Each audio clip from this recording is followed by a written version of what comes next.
Hello friends, આજે આપણે બનાવીશું લીલી તુવેરની ઢોકળી. ખૂબ જ ફેમસ ગુજરાતની એવી ઢોકળી બનાવીશું લીલા દાણાની. તો મેં આ દાણાને મીઠું અને ચપટીક સુગર લઈ અને બાફી લીધા છે. હવે આપણે તેનો વઘાર કરીશું. તે માટે મેં આદુ મરચાં લસણની પેસ્ટ લીધી છે. ખૂબ જ સારું એવું લીલું લસણ લીધું છે. તો એનો વઘાર જોઈ લઈએ.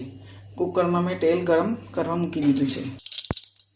વઘાર આપણો થઈ ગયો છે. તેમાં આપણે ચપટી લઈ લઈશું, હળદર લઈશું, આદુ મરચાં લસણની પેસ્ટ લઈશું, થોડું કટ કરેલું લીલું લસણ લઈશું અને બાફેલા દાણા પાણી સહિત એમાં ઉમેરી દઈશું.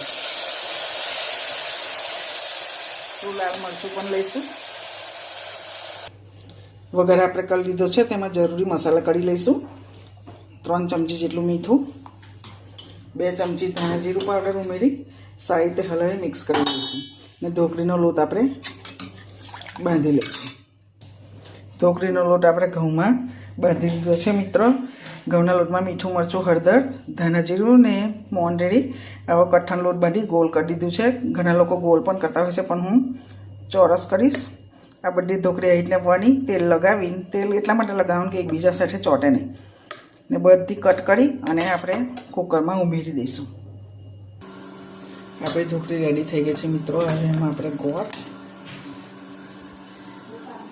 ગોળ, ગરમ મસાલો અને સિંગ તેલ લઈ અને સર્વિંગમાં લઈશું. અને ખૂબ જ ટેસ્ટી એવી ઢોકળી તૈયાર છે. Thank you.